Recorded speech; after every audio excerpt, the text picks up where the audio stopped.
The allure of tattooing is undeniable, pulling people from all walks of life. It's not just about the ink on the skin, it's about the stories, the art, and the cultural impact. The relationship between tattooing and society is dynamic, both shaping and being shaped by trends, identities, and self-expression. Tattooing has moved from subculture to mainstream, becoming a symbol of personal empowerment, rebellion, or simply a form of art that resonates deeply with people. What might seem surface level to some has much more under the surface. There is a type of magnetism to this relationship that some might even call magical. Scott Huttenmaier and Phillip LaRocca embark on a journey to find tattoo magic. This is Dallas, Texas. Lowrider car culture might not be the first thing you think of when coming to Dallas, but it's thriving here. Since a young age, Lokey was immersed in the culture and picked up the brushes in his teens and never looked back. Over the years, he has refined his style into one of the most recognizable in Texas and around the world. You grew up in Dallas? Yep. What part? In the Love Field area, which is more North Dallas area. Just south of the airport, Love Field Airport. Yeah, grew up there, late 80s. I was born in 88, so late 80s into the early 90s. Of course, at the time, things are kind of a little rough, you know what I mean? With neighborhoods and gang culture and stuff like that. And my parents definitely didn't want us growing up there, so they both got the second job and worked overtime and saved up enough to move us up, further north.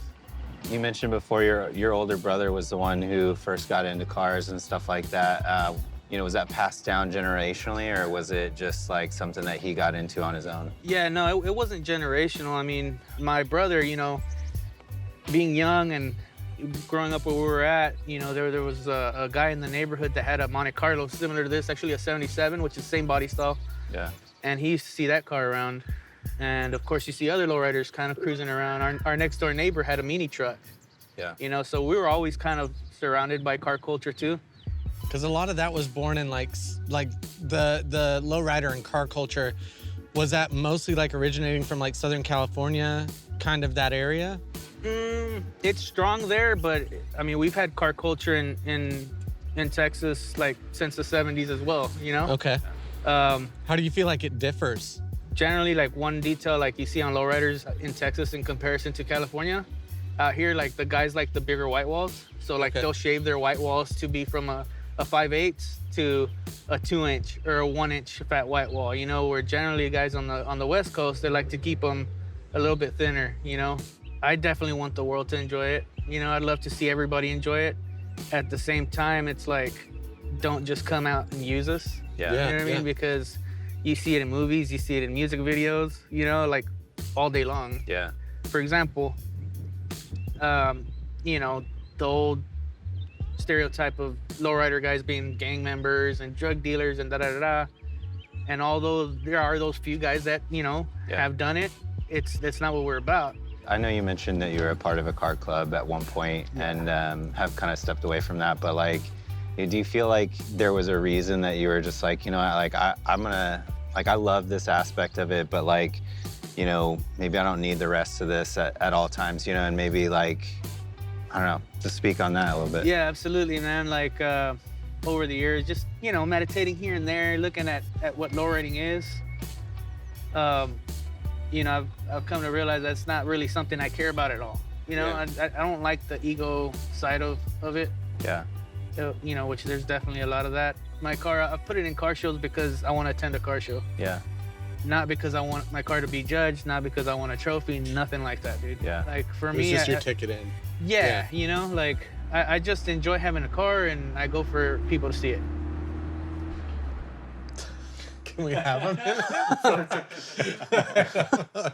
Right, hold on, I gotta soak it in.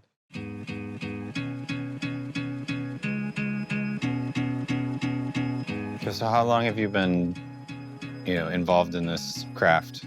In the custom paint world, I mean, ever since I was in middle school, like actually hands-on with, learning to water sand and prep cars with my brother at his shop. Yeah. And once I actually felt like I was actually contributing to the art form was when I started pinstriping when I was 17. Did you have any formal training, or was it all self-taught? Mostly self-taught, especially in the early years. It was, especially in those years, like I started in 2005. They didn't have any classes for pinstriping then. So when did tattooing come into the picture? Tattooing came in right around when I was 20 years old. You know, being self-taught with the pinstriping and how just fucking intricate and involved. I mean, I'm blown away at the thought that you felt like you had more creative energy to put into tattooing.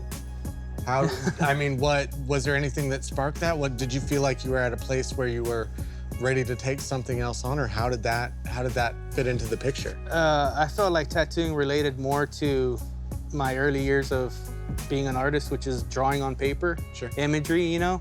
And specifically, I mean, black and gray, like to my charcoal and like pencil work, you know what I mean? Or pen, it's all just tones of like grays and some black in there, you know? It's a lot more relatable than custom paint jobs and patterns. How hard is it for you to balance the energy you put into this with tattooing? Do you feel like sometimes it teeters more one way or the other, or do you feel like you're able to kind of keep the fire lit for both? Yeah, for both, man, because honestly, I mean, even like, I mean, for me, like custom painting, pinstriping, right, and airbrushing, although they all go on the same canvas, they're all different skills. Like, I know plenty of painters that can't pinstripe, pinstripers that can't paint, and, you know, both of those that can't airbrush. So you're right? the triple threat. So it's just like, you know, I don't know, there are things that really interest me, and I'm just like, I become addicted once I touch that tool, and I just attack it all the way, because I feel like I can't half-ass this, dude. Like, I can't afford to be a half-ass. Yeah, and I mean, I've gotten the opportunity to like watch you tattoo, and I think it's awesome. Like, I think you're really intentional and very methodical, and I know we've had a conversation about it before, but like, why do you treat it the way that you treat tattooing? You're obviously putting a piece of art on somebody, but you're also changing them. It's very much a ritual, right? It's ritualistic, and I think it's, and just in that, dude, it goes to show like the importance of the tattoo, right? Like, you're not only giving them a piece of art, but you're also giving them a piece of your time. So, say whatever date it is, right? Let's say it's April 2nd of so-and-so, whatever year it is. Like, that's a piece of your life you're giving to them, and they're giving to you. Dan Phillips, carpenter, artist, musician, father, and Dallas native. From the sleek, recognizable style of his furniture to the unique sounds of True Widow, Dan is a true artist. This is like one of the most fun parts. It's like Really? the doodles. Yeah. And then like I'll zero in on a doodle. Like this is a bar. I actually made this. This falls forward. There's like a bar inside. Yeah. But like I'm crazy about this doodle. And so I'm always trying to, so like this is a measured drawing. But like I want That's kinda where it I want starts. the thing to look as much like the doodle as possible. Your mom kind of even like introduced you at a young age to like art and you know, even furniture, antique, you know, stuff Yeah. like that. What kind of memories or experience, you know, do you feel like that maybe lends to like your life now or what you do now? How did that influence it? Yeah. I mean, like both my parents are artists, and my mom's like real into antiques and like going to the flea market. And so I always went to the flea market too. And there's a certain style of antique that she was collecting at the time that just feels like this. Yeah. When did you start playing guitar? When did you kind of like start making art and music and stuff like that too? I think I've always drawn and made art, always, I mean, casually, but. And I started playing guitar when I was 10, and I'm 47 now. Yeah, so I've always done that. Artwork's just kind of in the background the whole time. Yeah. Never took it very seriously. And then like woodworking, my dad is a architect and carpenter. Like I would go work with him and like do demo and stuff like when I was a kid, and then teach me stuff as I got older and whatever.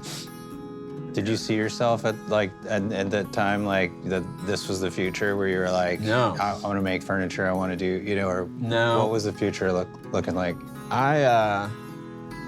At some point I figured out that I liked being in the shop more than in somebody's house, doing construction and framing walls and all that. Mm-hmm. Like the shop work was where I really liked being in here. Yeah. Is there sort of an aspect of that, like the kind of like creating almost collections for people and stuff like that kind of draws you into that too, or like? I see an antique cabinet or an antique chair, like somebody made that. So there's a certain part about it that like you're doing it too, mm-hmm. and someone might feel that way about it. And like a lot of these tools are like antique tools, like somebody else had this. Yeah. You know, somebody made a bunch of stuff with this, and I have it now. Right. I feel like it's almost like tattoo machines. Yeah. Yeah. Someone will have it after me, and like you just keep just being part of something. Yeah. That's gonna keep going. Yeah. Yeah. Is that kind of what draws you to, like, you know, the type of furniture that you're making? My stuff is a mix of all kinds of stuff. There's like a lot of details in the stuff that come from like federal period furniture. Of course, like the techniques in making it all is exactly the same as it was in like 1760. When's the first recollection of a tattoo that you remember seeing? I had this Ripley's Believe It or Not book when I was a kid, and it had like tattoos in there, like sideshow attraction tattoo people. What about that made you want to get one? I just thought it looked cool. Well, I got my first tattoo by a guy I knew with a homemade machine when I was like 14. There was a guy I knew, he was a little older than me, this guy, Matt Hillier, and he was in a rockabilly band, and they were getting tattooed from Richard Still and Oliver. It was all like rockabilly tattoos, like pinups and dice, and I loved that. What are some of the bands that you like early on toured with? And I toured with this rockabilly guy, Ronnie Dawson, for a while, and he's an actual rockabilly guy, like from the 50s. He had hits in the 50s and stuff. I also did a little bit of touring with Reverend Horton Heat, but yeah, and I had a band called Slow Ride, and then True Widow. Not to bring it right back around to tattooing, but it's like, I almost feel like it mirrors it so much just in this little conversation, that it's like from the tools to the designs to like finding this basis and foundation of like what is stood the test of time, but then being like, I want to put my mark on it. But let me do something. Yeah, and like put my own spin on it. There's also like, what you could consider it flash, like this.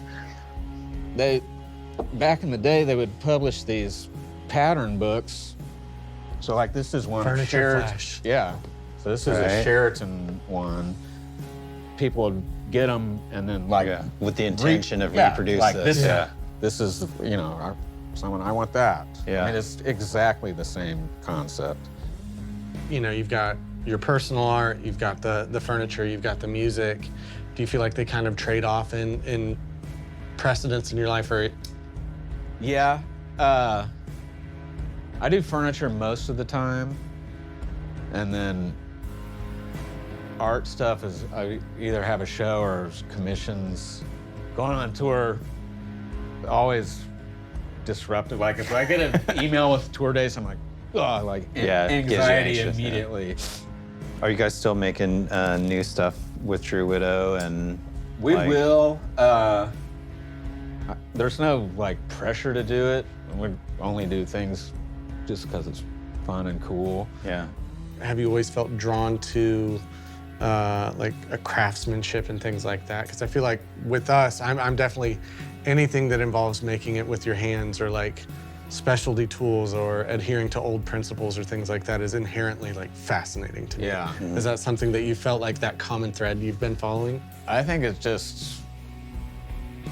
just all that I know, really. Like I said, like he built the house that I lived in. Yeah.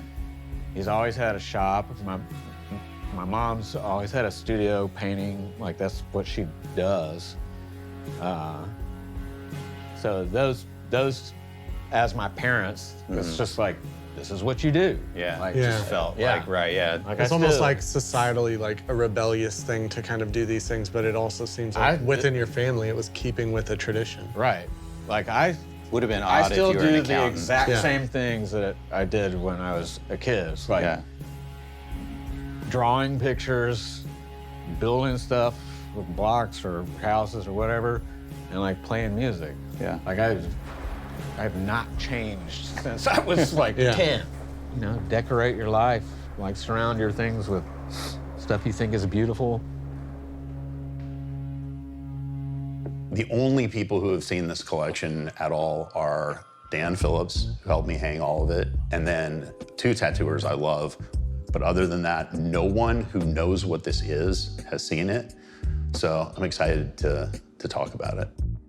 If you happen to meet Ian Fredrickson in a business setting, you'd more than likely never know the countless amount of hours he's logged getting tattooed or the destinations he's traveled to collect tattoos and art.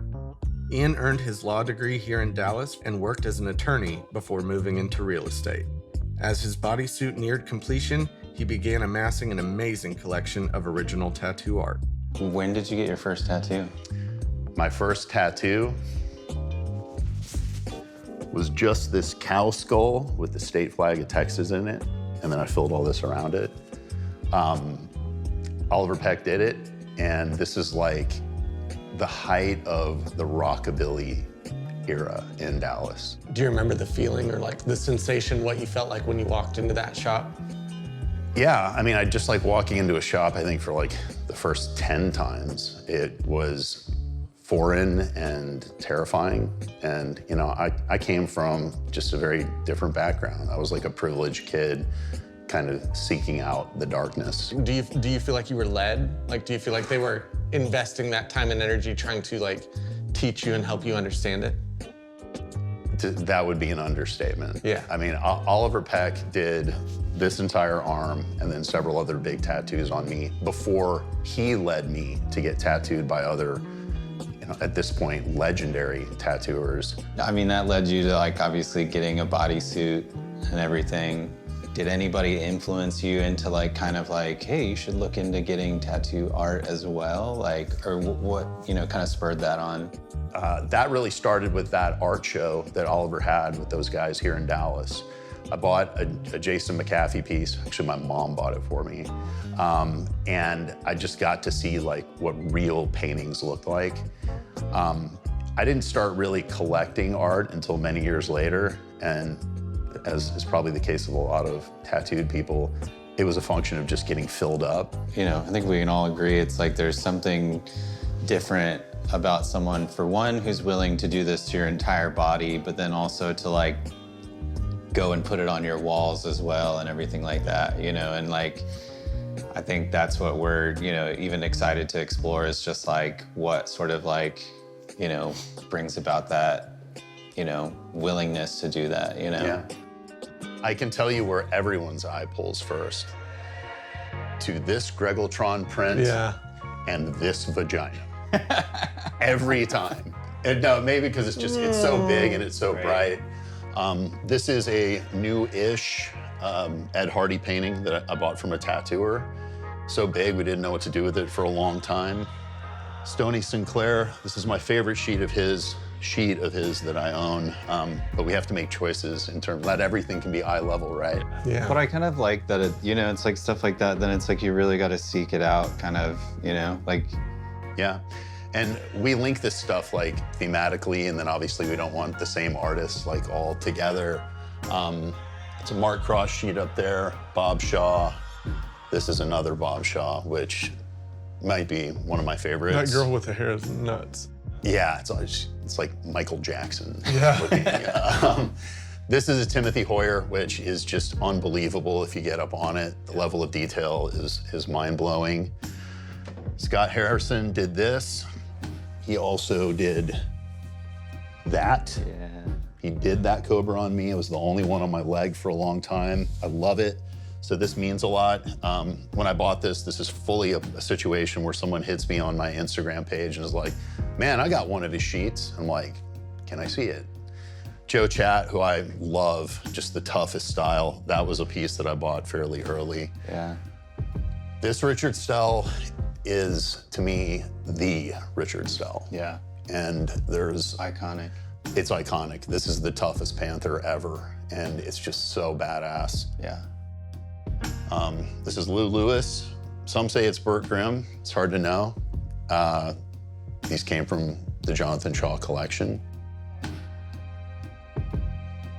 Amon Dietzel, iconic Burt Grimm. Yeah. I mean, if you're gonna get a neck tattoo, this Born to Lose is where it's at. Might as well get the Panther on the other side. Right. This is the first major piece that I bought, and I bought it directly from Ed Hardy, the first Burt Grimm I owned, which is amazing. When you started collecting stuff, like, what were you, like, was there an intention that you were looking for, and like, how did that develop? I think it was a combination of what catches my eye and also what is important to me. I loved Ed Hardy. I loved Richard Stell. All the old stuff. Burt Grimm, I didn't even realize how much I loved his work until I started really collecting. But no, there was really no intention. It started with just seeing something and just going, I want that. Yeah. And then you do it again, and it's like, I want that, I want that. And not thinking of myself as a collector at all. But then you're getting to a point where you're becoming a collector. Man, there is like a duality to it though. Like, there are times when I look at this, like Phil had me do a quick video of this stuff just to kind of like verify that I had it. And I was just going through it. And by the time the video was 10 minutes long, and then I had other ones, I had to lay down. I mean, like, I literally was starting to have like a panic attack. Yeah. And not in a good way, like I'm so stoked on this, but like, this is kind of fucked up. Like, it's because it's conspicuous consumption, and it does become competitive. I mean, I've sat on auctions. I have a Scott Campbell painting out there where I knew it was going to be released, and I knew how fast it would sell. And I selected one of 10 and bought it in probably 35 seconds. Yeah. And a minute and a half later, they were all gone. I think that everything ends up where it's supposed to, you know? And like, you know, like we've been talking about, it's like some of these things wind up in somebody's attic for a handful of years, but then they're gonna end up, you know, with somebody else later. And it's like they have these weird pathways that they travel, you know? Well, and even talking about, we touched on yesterday, who has the right to do this?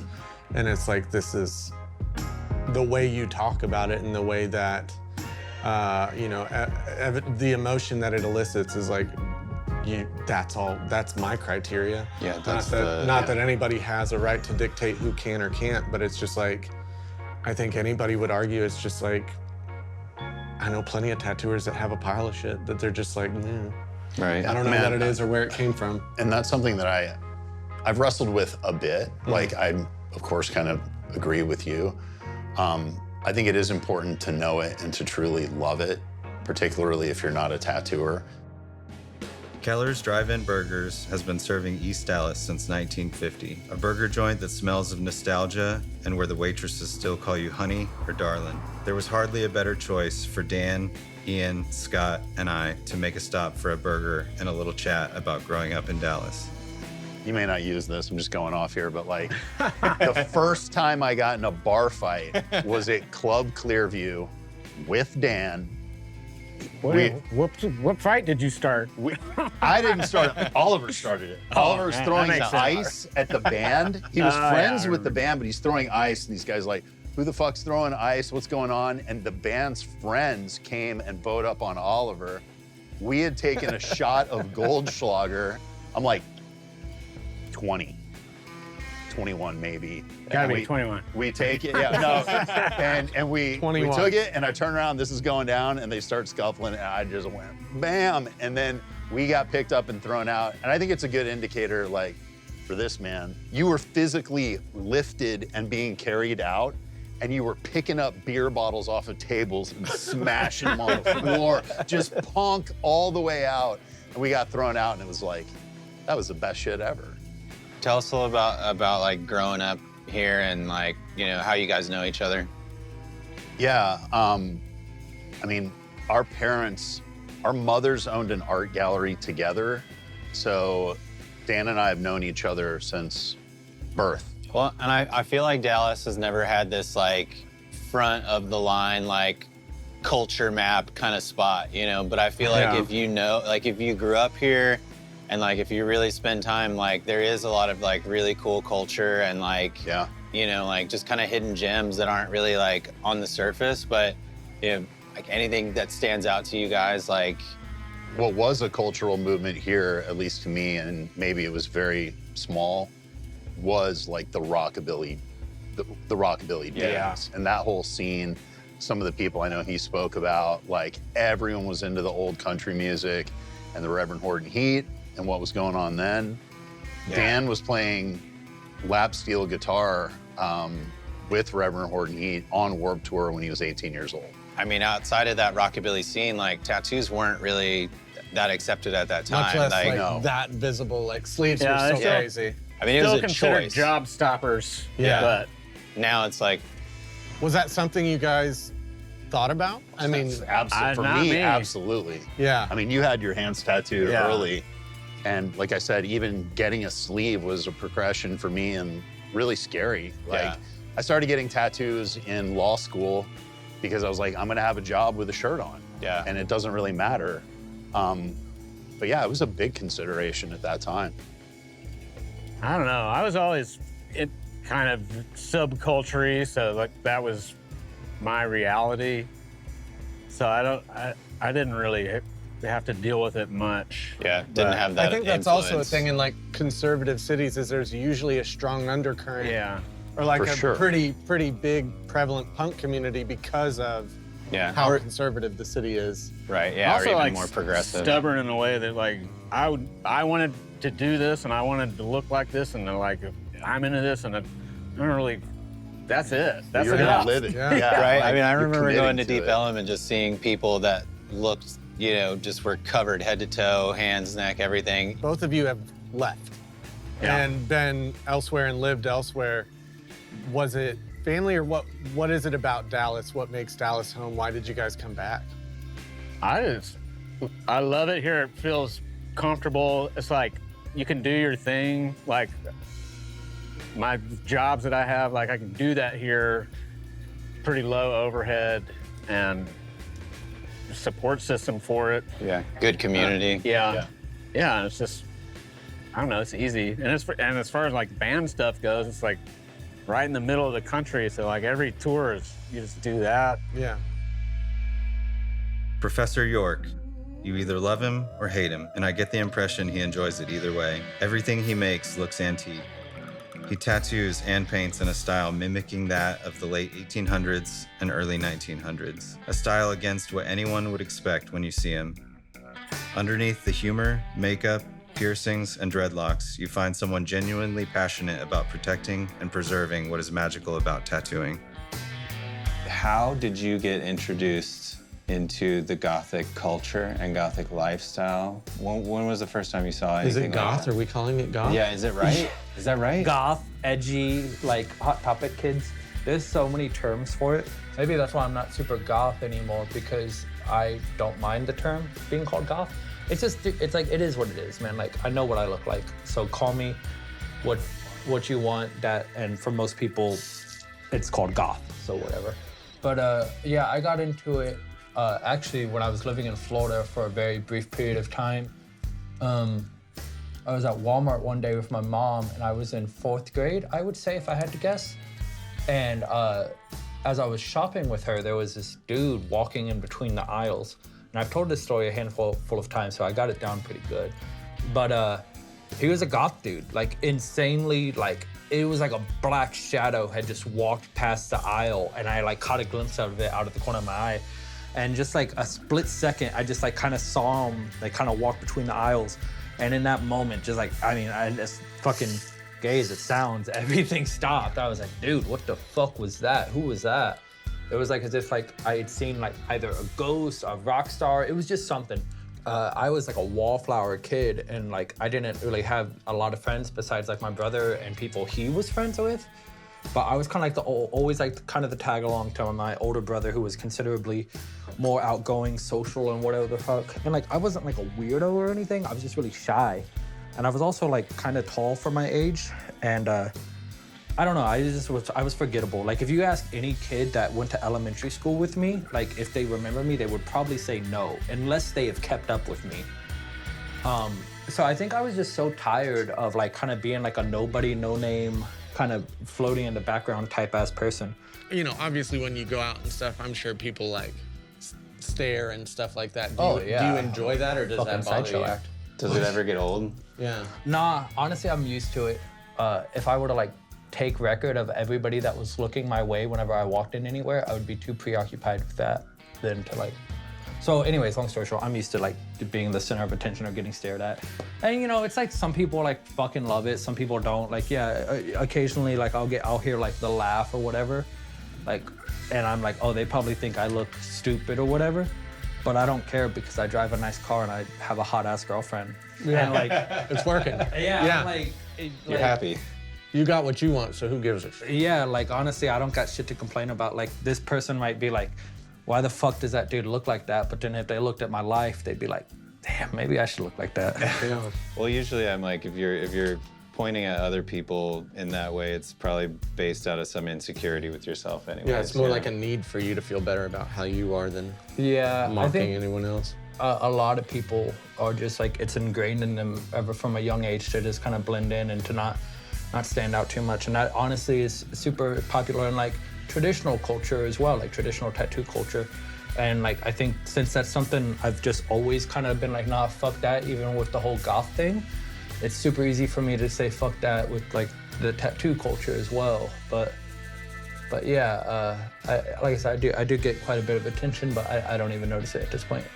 Here in, you know, Dallas, Denton, do you see other people? Like, is there a community of like people that you consider friends that you like hang out with that are into the same kind of stuff, or do you feel like, Nah, man, goth people suck. really?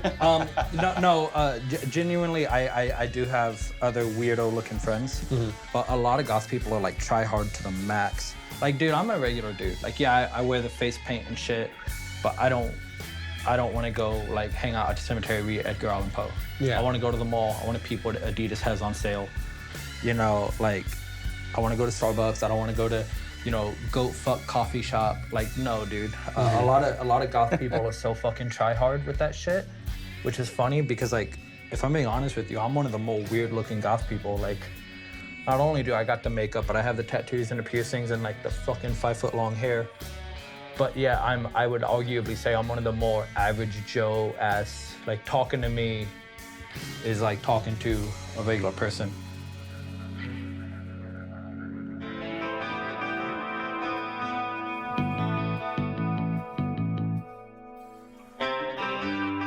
How long you been tattooing now? 13 years in July. How'd you get started here? You know, I was kind of a part of like the goth alt scene when I was younger. And just kind of by being in that scene, you're like kind of exposed to piercings and tattoos a lot. And I was kind of going to a school for like rougher kids. So they were getting tattooed as well. But they were kind of getting like kind of thuggish tattoos, where I was kind of wanting to get tattooed from a more like metal-y rocker angle. Like, I didn't want to get like, you know, stacks of money or anything. I wanted the skulls and the daggers. Who are some of the Dallas people or DFW people that influenced your, you know, early like start in tattooing? Believe it or not, it was this new school dude named Sneaker. But he was like the first professional tattoo artist I knew that was kind of cool and nice to me and didn't just like dismiss me as some 15-year-old kid, because I was just some 15-year-old kid at the time tattooing out of my house. How do you feel like Texas has like shaped your tattoos? early on, the Texas style was more relevant, like prevalent in my tattooing, because I feel like Texas was really like into color, like, you know, thanks to like Richard Stell, they were into like purples and blues and just kind of colors that you wouldn't see in like traditional tattooing a lot. So when I first started like getting into like traditional, I was using a lot of wacky colors that kind of wasn't like the standard traditional base. Obviously that's not a thing anymore. If anything, I would associate my style as like kind of having more of like a European vibe, I guess, English vibe. But that's because American traditional is so synonymous with being bold and, you know, not super detailed. How do you feel about where it's moving? I'm excited that I'm becoming outdated. And I know that sounds crazy. There's guys now that are making this seem modern and, you know, like, it's cool. I'm glad that I'm like it's getting a little more niche. Yeah, I'm glad that I'm being outdated and I'm now, in one of these days, gonna be like, oh yeah, Nick was kind of pioneering that old school shit, but you gotta check out this guy, man. He took it where Nick was and then fucking ran with it. Well, that's cool. So would you explain kind of like what they are? So these are like cabinet photos. So cabinet photos super early on was kind of like the way that people would take photos, share photos.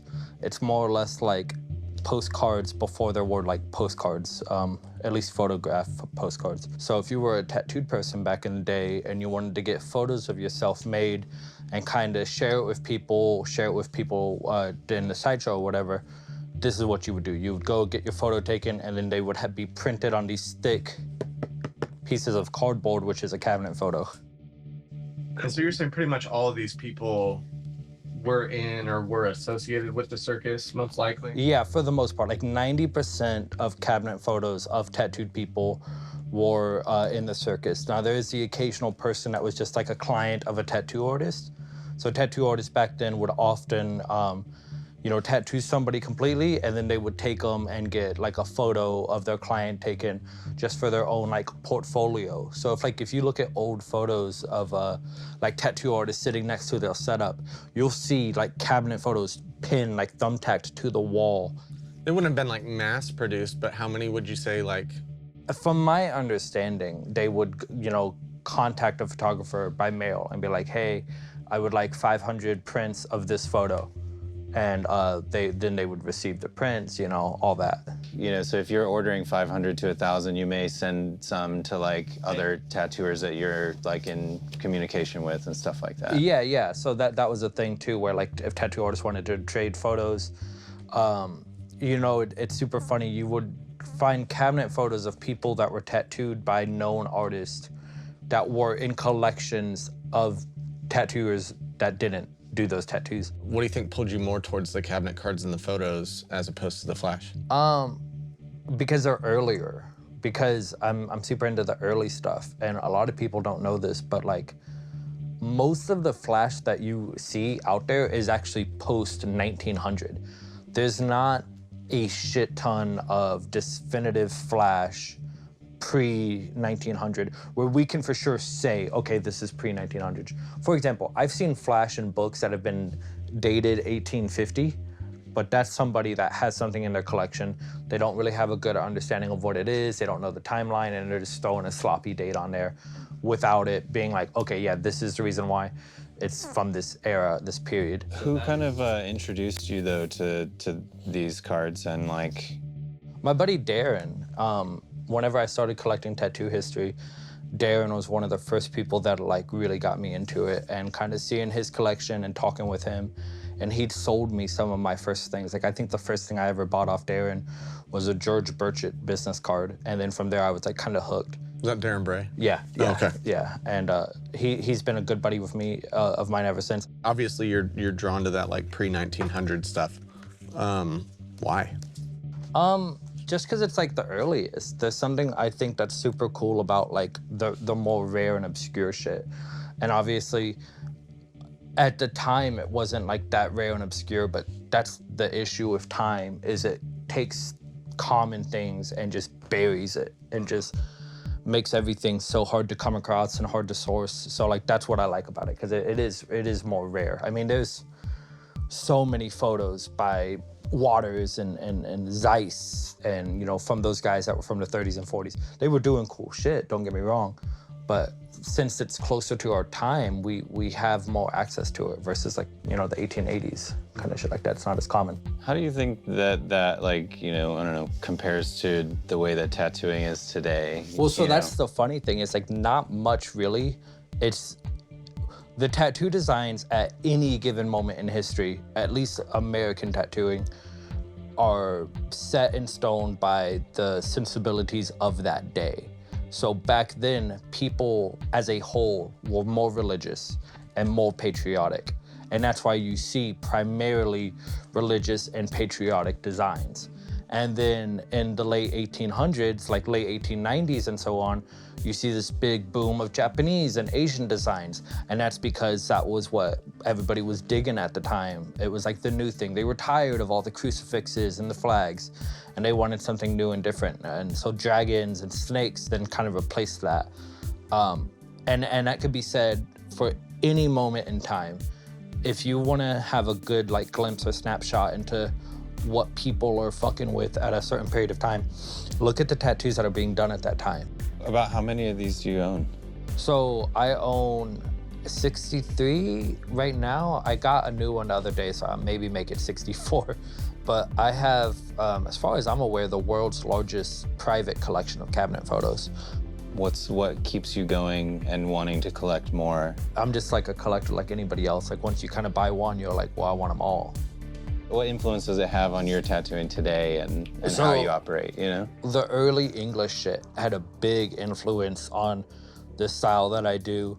Then when I came across and I started studying Japanese flash and looking at it, I started noticing very similar things. Thin line, high detail. Now the interesting thing about a lot of Japanese flash is the colors is very limited. So a lot of Japanese tattooing at that time was black and red, and then they would use gray wash, which kind of helped set them apart from like other tattooers. Like Japanese were on the gray wash scene way before anybody else.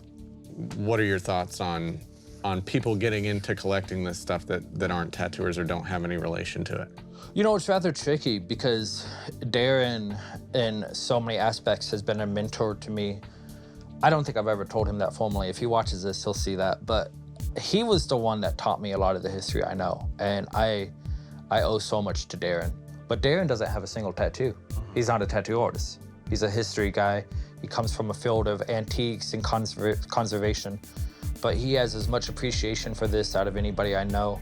And he's done insane amounts of work to stabilize and further the history of tattooing than any tattoo artist I know. If I'm being honest with you, the best historians I know are not tattoo artists. Yeah. I mean, with the exception of Rich Hardy, who is that dude's a madman in every aspect. He's an insane tattoo artist, insane painter, and he's also a really insane historian. But a lot of the historians out there that are tattoo artists, I don't know if it's because they think that they're tattoo artists, that they know better than everybody else, so they know this shit, but they don't ask the questions that need to be asked.